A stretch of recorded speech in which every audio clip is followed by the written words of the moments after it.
Well, we're back at it again. It's time for your Big Ten Week 2 preview.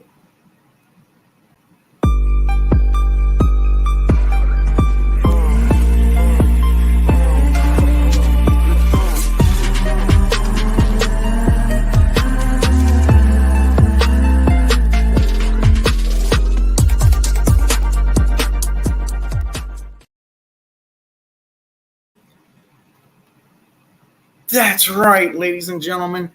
That is right. Big Ten Week 2. We're here to cover some Big Ten football. How is everybody doing tonight? Well, the Big Ten schedule actually starts for this week on Friday.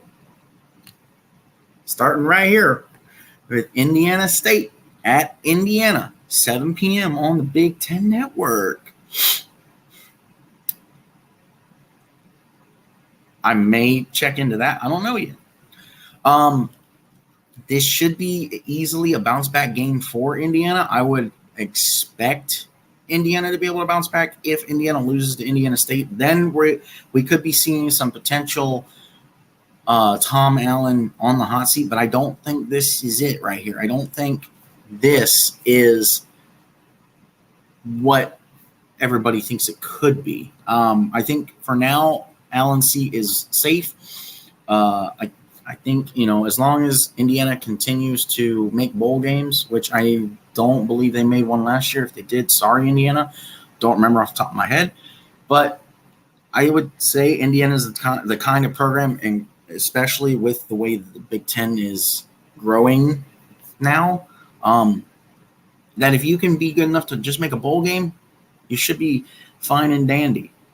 With that being said, I think Indiana will win this game. I think Indiana shows a little bit more production on offense than they did last week against Ohio State. Not a surprise that they didn't really get to show up against Ohio State. But I think Indiana pulls off the win here easily. I think 35-10. I think 10 because we still get to see some of the struggles Indiana has had, and 35 points because I don't want to go overboard and say they're going to score like 50, because what we saw last week wasn't very good. What we saw last week was absolute dog wash crap. So it's up to you.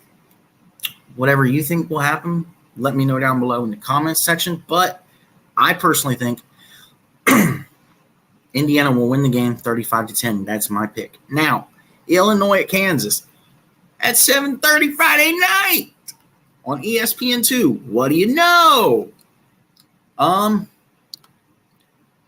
think Kansas could actually win this game, personally. I mean, Illinois won last week over Toledo by the grit of their teeth. They shouldn't have won that game last week. That's just how it rolls. I think Illinois has enough firepower on both offense and defense that we could see another close game.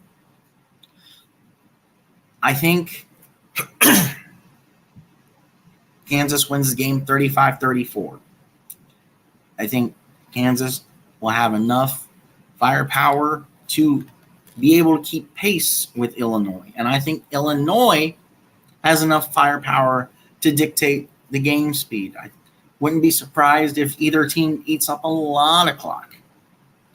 And Illinois knows they got lucky. It's a short week too, for both of them.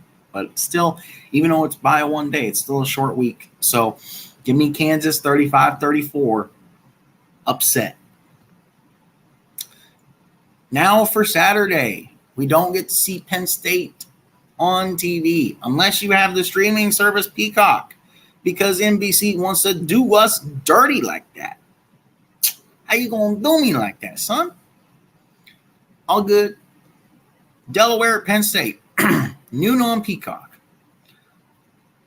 I'm kind of glad it's on Peacock because I don't know how many people besides Penn State fans will actually watch this thrashing. Drew Aller shows up again, knocks it out of the park. Great performance. Just like he had last week against West Virginia. He scored 45 against West Virginia, gave up 7. I think you keep the pace with giving up 7. I think Delaware's a smaller school, so I'm pretty sure you can score more than 45.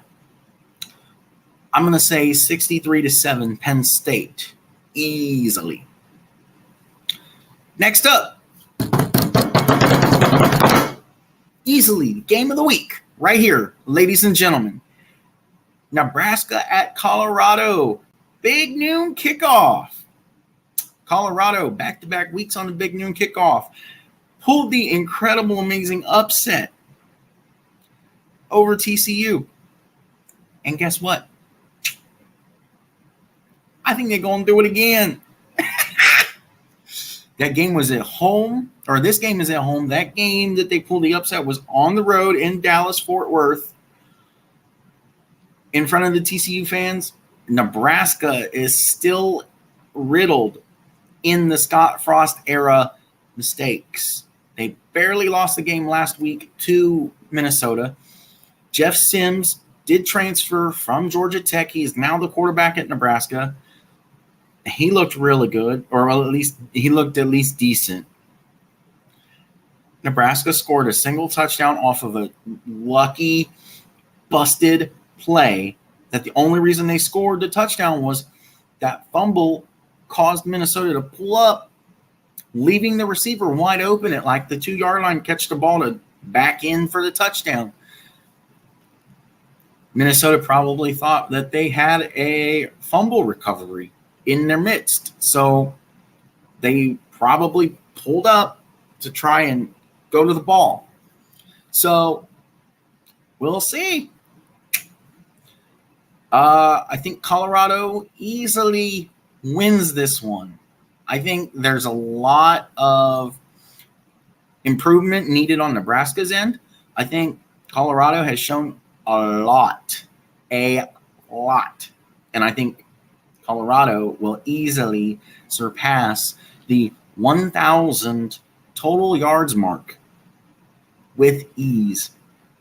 I think after this game, Shedeur Sanders will have over 1,000 pass yards on the year. Because if you can torch TCU defense, yes, it's not the same as it was last year, but if you can torch the TCU defense, then by golly, you can torch Nebraska's defense because it ain't much better. I think Colorado will have a better grip on this game. I think because it's at home, Colorado will win. It'll be awesome to see Joel call a Colorado win. I think Colorado wins 49-10 because at this point, that's all Nebraska's able to score. You can't even win and put up 10 points. You find a way to win, son. That doesn't mean move on from Matt Rule. Matt Rule is good for the program. Keep Matt Rule. All right, next up. Purdue and Virginia Tech. Well. Purdue, predictably, go back and watch the video. I called it. Purdue lost to Fresno State last week. And Fresno State looked good enough. Good job, Bulldogs. Good job. You gave Buckeye Mike You gave Buckeye Mike a W in the category. So I was right on that one. I called that one, but I think everybody called that one. I'm not trying to be braggadocious. So you're going into Blacksburg, Virginia, home of the Virginia Tech Hokies, who have historically, outside of the Michael Brewer years and the Michael Vick years, and I'd even lean in to say the Marcus Vick years. Outside of those three eras, Virginia Tech has generally stunk it up. Stank. I think Virginia Tech has the ability and the weapons and the capability to pull off this upset. This would be a massive upset considering where the program was just a year ago. I think Virginia Tech needs this statement win more than Purdue. I think Purdue could win. I don't honestly see them winning. I'm a Big Ten guy, so I think Purdue could win. But I'm going to go with the Hokies. Gobble, gobble, gobble. Give me Virginia Tech in a close shootout with Purdue. 38-31. Go Hokies. And now we travel the country to go to Iowa City. We are in Iowa City. Ames, Iowa. Sorry. My mistake. Now y'all gonna shoot me out for that. Ames, Iowa. Home of the Iowa State Cyclones. Yes, sir. Well. What do you know? I'm sorry. Them Hawkeyes coming in to rip your head off, Mr. Cyclone. Iowa will win this game. Cade McNamara will look even better than he did last week. He will fine-tune his abilities. And I think Iowa could honestly blank Iowa State in this game. I think it's going to be 28-0 Iowa because the defense looks good. The defense always looks good for the Hawkeyes. We know that. The offense has usually struggled. Now, granted, Iowa State, for whatever reason, tends to show up for Iowa just out of the blue just because. But anything is possible. That being said, I think Iowa's going to win 28-0. Speaking of shutouts and blowouts, Sparty, you got Richmond Spiders coming in to East Lansing. 3:30 on BTN. Michigan State, I swear to God, if you do not win this game handily after beating Central Michigan as handily as you did, I think it should be a similar performance. The score should be 28-7 because that's my pick. Michigan State, 28-7. Up next, we got UTEP at Northwestern. Northwestern obviously showing the issues that they face and that they have, because they obviously have issues to begin with. Losing to the laughingstock of the Big Ten, Rutgers, 24-6 on Sunday, does not help Northwestern progress and move forward. Not at all. So what do you know? Give me UTEP for the upset, ladies and gentlemen. I think UTEP will win a close-ish one here. I think UTEP wins 24-12 because I think UTEP needs to continue to grow and build its offense. But I think it has enough firepower and weapons to beat Michigan State. And it's looking to be a sad, bad year for Mr. Mel Tuckey and the Sparties.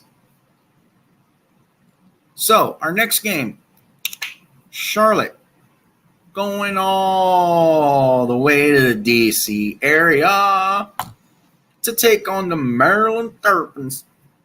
7:30 on NBC. This game will not be worth watching. Tualeo should be out by no later than midway through the second quarter, and Maryland runs away with it in a scorcher. Give me the Terrapins of Maryland, 70 to Charlotte 7. Eastern Michigan and Minnesota is up next. I think Minnesota's riding high off that win. over Nebraska. I think Eastern Michigan is coming in, doing okay. But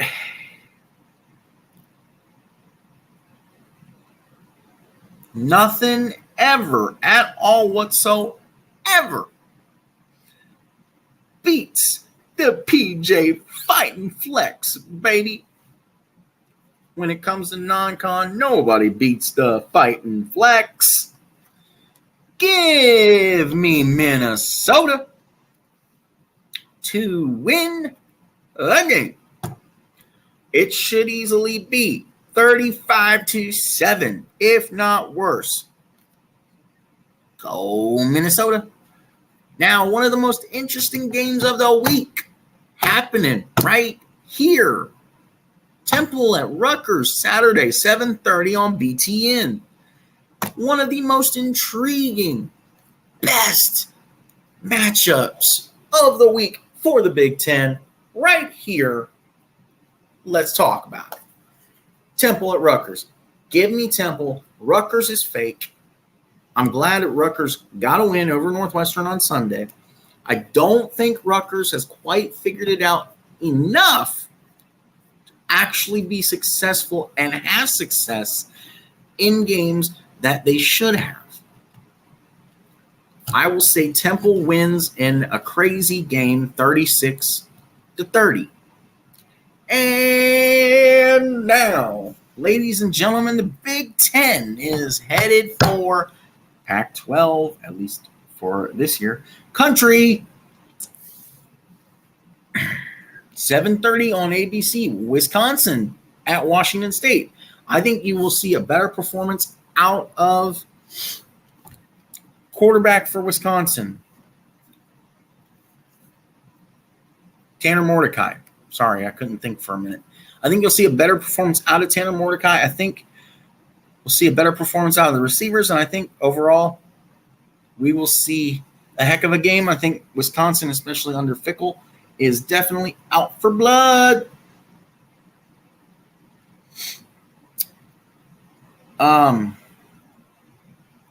So I think Wisconsin wins in some payback here. I think Wisconsin probably wins in a close one because Washington State is capable of competing with Wisconsin and beating Wisconsin. I think Wisconsin wins 27-21. So go Bucky Badgers. Keep it up. Make it interesting.